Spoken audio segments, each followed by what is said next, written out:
So everybody speaks English. There might not be as many opportunities to fall back on as you might have in other countries where they don't speak English.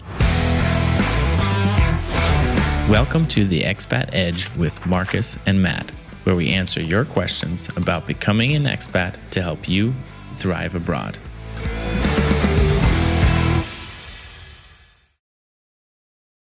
So let's actually talk now, Marcus, about jobs for foreigners. Obviously, one of the things that we like to talk about on our channel is what are the opportunities if you're going to come to Serbia. And obviously, we've been here just for a week and we don't have maybe the deepest experience with job opportunities. That said, we did talk to a number of lawyers here. We talked to my colleagues. I work for a law firm with offices around Central and Eastern Europe.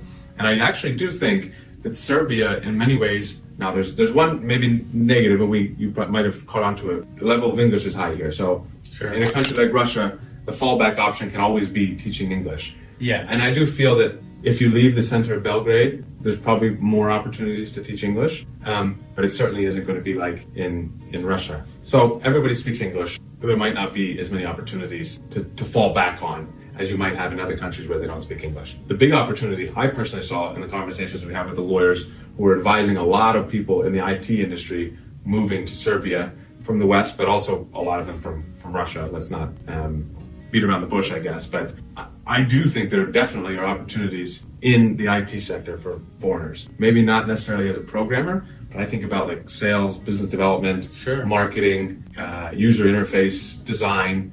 Nobody's a native English speaker, and most products that are developed here are going to need native English expertise. So if you have substantive expertise in sales, business development, or marketing, you could easily come here and probably find a job leveraging your native English abilities in those companies. Even when I was teaching English in Russia, I would focus on clients who needed English for something. Yep. So business clients, they were, developing games. Yep. And, they had a whole team of developers. They needed to somehow, put some marketing material together. That's what I did in Russia, my first job. So I think the same goes here. Obviously, I was teaching them English to better communicate with, potential colleagues from abroad. Right. And then obviously editing the materials that they were putting out. But I think the downside of Russia is kind of like we will learn English and do it ourselves. Like even though a lot of the translators, they would translate from Russian to English, they were Russian speakers, and it didn't sound native-like. Do you know what's interesting? I didn't hear anyone, again, we've been here for a week, so we can't make an ultimate conclusion, but this is one thing. I never heard a single Serbian brag about their level of English. Yeah, And in Russia, you would hear people with questionable levels of English believe that they are very good at English. I learned English for 10 years. Yeah. But they couldn't write, like a user interface for a product. It was going to be sold to a Western audience. Well, my point is that I feel like in Serbia, they do certain things very well, and they would need someone to develop, all of that material in English or do business, reach out for business development. Right.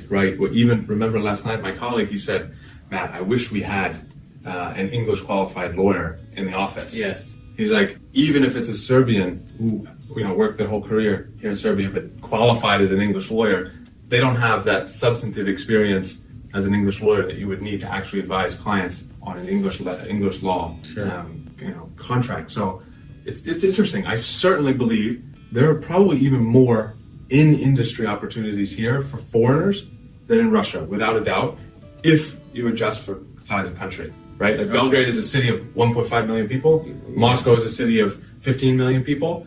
There are probably close to the same number of jobs for foreigners available in Belgrade that you could probably find in Moscow. Well, here's the big distinction though. In Moscow, if you want to get a job, the language barrier is the issue. Right. There's probably many, many opportunities. Yeah. But you also have to know Russian. Yeah, the problem is, you can't really talk to your colleagues, your Russian colleagues, exactly, unless you know Russian.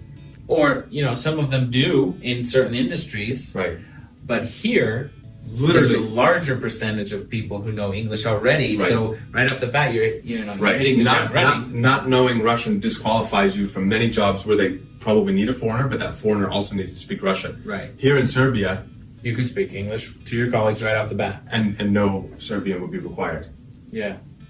It wouldn't be a disqualifying factor for getting the job. Yeah, I think so. So if you had substantive knowledge of, like I said, business development, sales, marketing, these things, that's enough, especially coupled with your native English skills. Sure.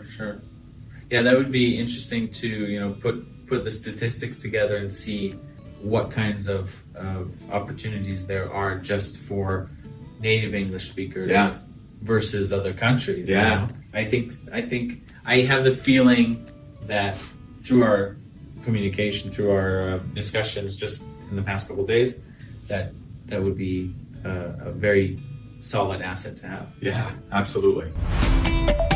This was the Expat Edge with Matt and Marcus. We hope you enjoyed the video. Visit theexpatedge.com for even more content that will help you thrive abroad. You can submit your ideas for video topics and sign up for free at theexpatedge.com. See you there.